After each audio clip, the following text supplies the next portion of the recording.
एक समय की बात है, एक बड़े से जंगल में एक चौड़ी नदी बहती थी।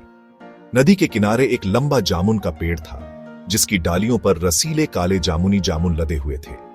इस पेड़ पर चिंटू नाम का एक चालाक बंदर रहता था। चिंटू सिर्फ चालाक ही नहीं था, उसकी आंखों में एक खास चतुराई झलकती थी। हर रोज चिंटू जामुन खाता, नदी के किनारे बैठता, मछलियों को देखता और अपना दिन आराम से बिताता। लेकिन उस नदी में भोलू नाम का एक मगरमच्छ भी रहता था। भोलू देखने में सीधा साधा लगता था, पर उसके दिल में लालच और धोखा भरा था। चिंटू और भोलू की दोस्ती की शुरुआत एक दिन भोलू ने चिंटू को सबसे ऊंची डाली पर बैठे जामुन खाते हुए देखा। भोलू की आंखों में लालच चमक उठा।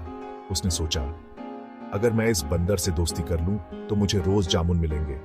उसने आवाज लगाई, अरे बंदर भाई, तुम्हारा नाम क्या है?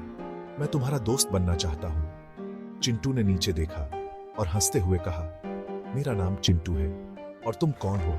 नदी के राजा। भोलू मुस्कुराया और बोला, मैं भोलू हूं, इस नदी का मगरमच्छ।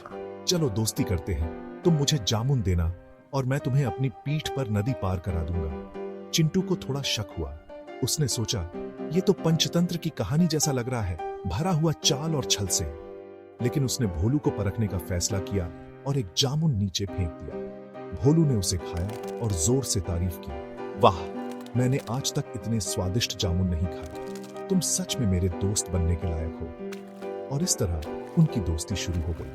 हर रोज चिंटू भोलू को जामुन देता और भोलू उसे नदी पार कराता। चिंटू नए फल, रंग बिरंगे पक्षी और जंगल की खूबसूरती देखता, लेकिन चिंटू हमेशा सतर्क रहता, ये जानते हुए कि पंचतंत्र की कहानियों में दोस्ती के पीछे अक्सर कोई चाल छिपी होती है।